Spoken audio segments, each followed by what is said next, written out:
ATV 160 na naman mga kaibigan. Ngayon ituturo ko sa inyo kung paano magpalit ng gear oil sa ating gearbox. Ituturo ko sa inyo kung anong babaklasin, kung anong tatanggalin at kung saan tayo maglalagay ng langis. Hindi nyo na kailangan pumunta pa sa kahit anong shop dahil kayo mismo kayang-kaya nyo na itong gawin. So umpisa na tayo guys. Itong bolts na to ang tatanggalin natin para makapag-drain tayo ng langis. Yung bolts na yan. May 3 bolts yan at sa pinakababa doon tayo maggamit tayo ng 12. Yung close wrench kasi kapag open hindi siya accelerate lalo-lalo na yung mga socket kaya dapat ang pipiliin nyo is yung close wrench na 12mm.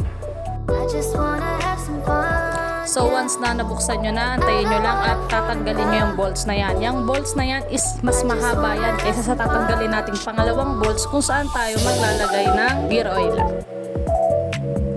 Aantayin nyo lang itong makatulo mga kaibigan hanggang sa makadrain na ito, okay na at wala nang natulo, pupunasan nyo lang ng konti.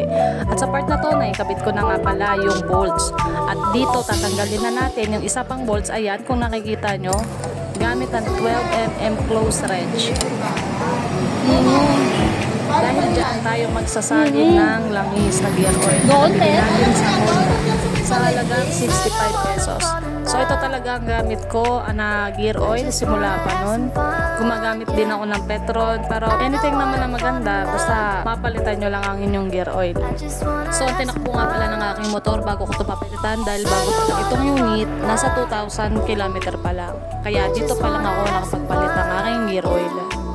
Sa part din na to, binabalik ko na ng marahan ang bolts na pinagtanggalan kung saan tayo naglagay ng gear oil. Dahan-dahan lang yan kapag isasara nyo. Huwag masyadong madiin kasi pwedeng maputol yung ulo na yan. Nangyari na kasi sa akin yan, naputulan ako ng ulo dyan sa malapit sa gearbox dahil sobrang diin ko.